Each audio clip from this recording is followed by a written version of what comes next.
Welcome back to MilduraWeekly.com.au. Joining me in the studio today is Mildura resident Lee Hayes, who, alongside his wife and son, is leading a local fight to raise vital funds and awareness for a rare lung and respiratory condition called PCD.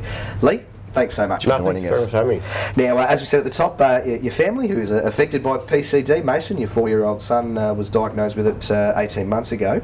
You're going to be travelling some 544 kilometres by river in a tinny in October this year to raise funds and awareness for this rare disease. Can you firstly tell us just briefly what PCD is and what the October fundraiser is going to involve? PCD stands for primary ciliary dyskinesia, so the little microscopic hairs throughout your body are supposed to move in like seaweed in the ocean. Helps shift mucus and infection. Obviously Mason's are formed but don't move, so he's currently got a very chesty cough and always suffers from that sort of wet cough because he can't shift mucus. So, and the reason we're doing our boat trip is to raise funds, obviously for both the local community here.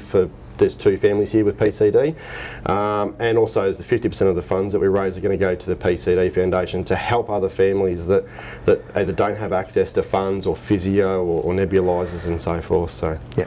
Now, as you said, Mason, your 4-year-old was diagnosed with PCD 18 months ago. Can you share a little bit of that journey and what it took to get to that diagnosis? So basically, Mason was born through caesarean. So basically, every doctor we seen initially with that wet cough always said it's a Caesar. Caesar babies have that wet cough. It'll go away 6 to 8 weeks. At 6 to 8 weeks, it hadn't gone away, and my wife, who's a very strong woman, said basically there's something wrong. We need to investigate it. So we've seen paediatrician after paediatrician with sort of no avail, and doctors, no, it's just a cough. He went to daycare. Obviously, the first thing people say is daycare. That's daycare. Kids are going to get sick. That's right. But it never got any better, and there's certain things that he did, didn't like travelling, used to scream a lot, so whether that was just tight breathing. So we've put a lot of things down to it. So the journey that we had was quite hard, being remote and not knowing anything about PCD. So basically we end up seeing paediatricians here in Mildura and didn't get any answers, or we didn't get the answers that we liked. So we outsourced a paediatrician from the Royal Children's Hospital that used to come to Mildura on every 2 to 3 months. Started seeing him, and from immune boosters to vaccinations to everything we tried beforehand, and nothing seemed to work, and antibiotics after antibiotics after antibiotics.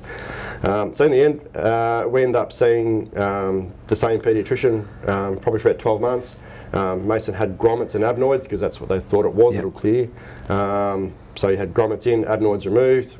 Didn't help. It helped with some of the helping of the clearing, but didn't help with the fact that we're getting recurring infections. So the paediatrician said, well, we're going to send you down for 2 tests to the Royal Children's Hospital. One was for CF, for cystic fibrosis.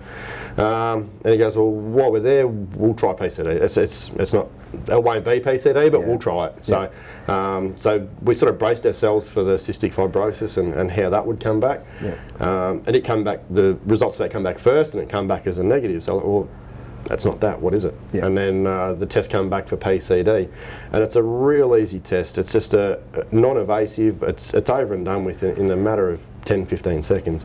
And the results come back for that, so then we had a further test just to confirm it, because the results that Mason had were his ciliary were actually formed. So they look, from the outside, they look like what they're supposed to, but they didn't move. So a secondary test confirmed all of that. And ever since, we've been linked to Phil Robinson from the Royal Children's Hospital, and we've had multiple antibiotics, and it's been fantastic ever since we've got that diagnosis. But that journey getting to diagnosis is why we're doing this trip, so that the same families that suffer along the river with no proper, I wouldn't say proper, but a lack of knowledge from their healthcare providers, we're going to give them the knowledge and the awareness that PCD is real. So probably links back to that old saying that, knowledge is power, and and in a certain way, the more we know about this, the better. Exactly. So there's some new things that have come to light in the last sort of 3 to 4 weeks in relation to PCD and how common that genetic fault is. But there's only up until last week, there's only 32 kids in Victoria with PCD, with one more being diagnosed at the end of last week, I believe.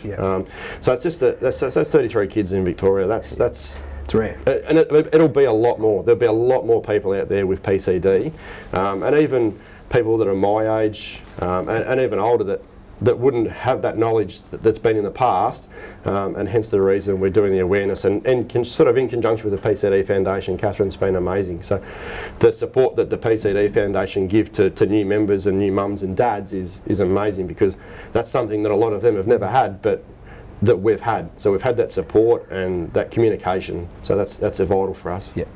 In terms of the event itself, I know you're calling for local businesses, individuals to get involved, whether it's through donations or in-kind support. Yeah. How do people get involved in what you're about to embark on?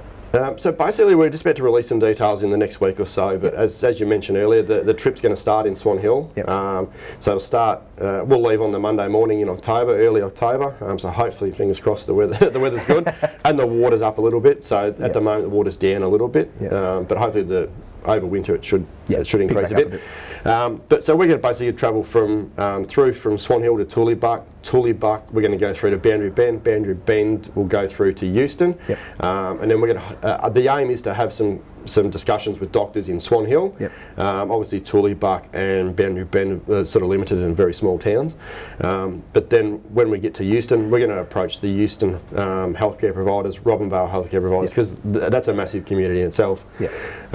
And then we'll come through to Nangelock. The chances are we're going to spend 2 nights in Nangelock, just a bit of a recovery. It's a big trip. Yep. And Mason only being 4 too. Big days on the boats, depending on the weather, could play havoc with his PCD. Yeah, so. Absolutely. And then the last stint, the Saturday morning, it'll be from Nangelock to Mildura, do a U-turn and come back and have a good night at Golgol and help raise some funds and just everyone celebrate and get together and find out what is PCD. So yeah, fantastic. Lee, thank you so much for coming back in, mate. No worries, thank you very much. Be sure to tune back into milduraweekly.com.au for more videos, and be sure to grab the current edition of the Mildura Weekly for more on the Hazes' upcoming PCD fundraiser and awareness trip.